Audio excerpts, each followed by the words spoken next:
welcome back to the 7 o'clock show. We're live with you guys at home until 8. And our gorgeous guests tonight are entrepreneur Gavin Duffy and singer Lisa Lum. Yes, give them a round of applause, please. Come on. Thank you. Come on. They're very slow, this crowd. Very slow. Now we're also joined by the Laois man who is planning to be the first Irish person to visit every country in the world. Gary O'Keeffe. Hey. But you're welcome. Thank you very much. By the way, if there's any other Irish person that has done all the countries, yes, I'm going to be the first Abbey Leagues person to do it. Right, okay. Right. It's a challenge. And yes. if anybody else in Abbey Leagues has done it, you're the first person in your house. Exactly. So we're really narrowing it down. Exactly. I will not be beaten. It's good to have you here. But tell us about this One Eye on the World tour that you're doing and why you're doing it. Where did the notion for it come from? Well, I suppose originally, back a good few years ago, I was lucky enough to have an honorary Laois man take me to his home country, Namibia. We were sitting in a campsite one night in Namibia, which is a beautiful place, and he said, you know, there are people mad enough to ride motorbikes from Cape Town to Cairo. And I said, that's actually a great idea. So that was the first step. I did it for charity because originally, back a few years ago, I'd lost an eye in an accident, which I got a lot of sympathy for, I can tell you. I'm sure you did. I did. And you said that with a sarcastic tone. Yeah. And a friend of mine and myself managed to do it, and he had glasses, so we called him 4 Eyes. 1 and 4 became 5. Wow, nice friends. 5 eyes in Africa, and he didn't come in the wind-up because he couldn't, but that's where the idea came from. So the sarcasm wasn't lost. The idea is now, for the next trip, we're calling it oneeyeontheworld.com. Okay. Well, why are you doing this challenge? This is just... Well, I suppose I've always been obsessed with travelling. You know, I get a big buzz from it. Yeah. From a business point of view, it's great. Our company is Canduco. We're a can-do type company. Right. It sells well. People like the challenge of getting involved with us. A couple of great sponsors are coming involved with us as well. So it's just a great challenge. You also learn so much from travelling. You know, people tell you, it's an old saying that travel broadens the mind. It more than broadens the mind. It just educates you that you're not particularly right or wrong.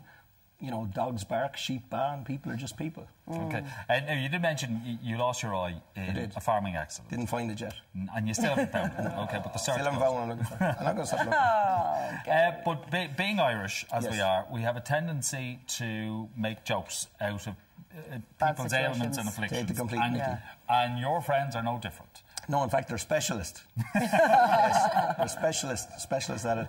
Yeah, I mean, a couple of great incidences which are leveler, and it's a great way to get around tragedy, I suppose. Yeah. I remember one particular incident. I was out horse riding with a couple of guys, and I fell off the horse. And if you get a bad bang in the head, the eye is kind of concave, and it slides up, so it looks like you're looking up in the sky. Yeah. So I asked the guys, you know, is it okay? And he said, yeah, it's grand, it's perfect. Then we went to the pub, and obviously you're nodding at people and saying hello. And everyone's like, Jesus, your man is a bit weird, isn't he? And, you know, nice mates. Very sound fellas, yeah. That was my cousin, actually, Mick. He's a great guy. Is Mick going to travel the world with you? Definitely not bringing him anywhere. No. By the way, when did you discover that the eye wasn't the way it should be? When I went to the toilet. Right. Looked in the mirror and said, geez, that was a bit mean. There was another poor unfortunate incident. The guy actually doesn't realise I know. But, you know, you don't bend down and blow your nose at the same time because it'll fall out. Right. And they tell you that. Okay. Lisa's face. Poor Lisa now is the sneeze coming on. Just like false teeth. Can you just pop it back in? Yeah, slide it back Don't in. take it out now. Kind of, you like. But listen, what I'd love to know is, you're running a business. Yeah. You're heading off. You're going to ask me now, by the way. Yeah, I'd love to. You sneak. How does he get away with that? Because, so you must have a very understanding wife and family. Yes, I do. You're just going to head off and do a tour. Exactly. For how long? Yeah. How long will you be gone? 2 days, I think. As far as the gate. As far as Gum said, that's all I got to say about that. Tell the truth. Look, my wife Liz and my kids are an exceptional team. My wife works in the business with me, so that's part of the secret.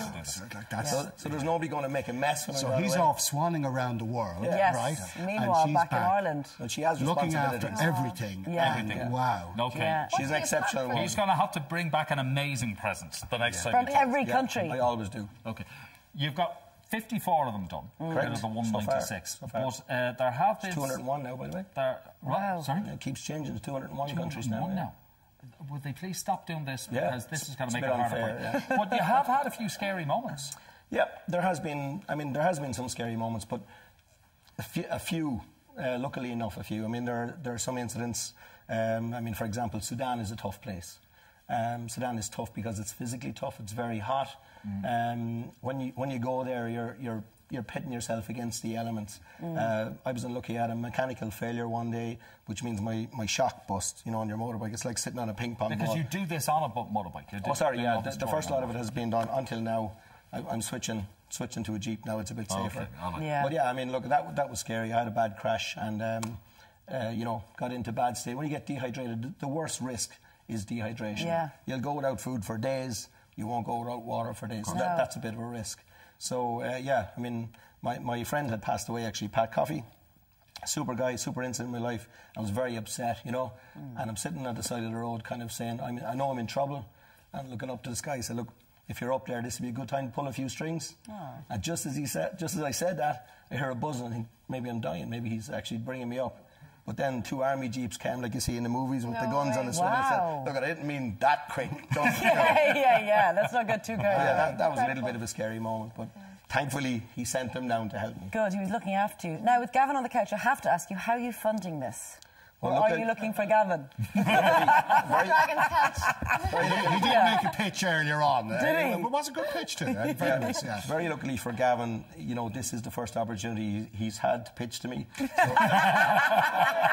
man, I love it. Well done. Okay, the honest truth is, it's we have some funders on, brilliant guys like Dermot Hughes and Adrian Down in Winch and Recovery, brilliant lads that are coming on to help us.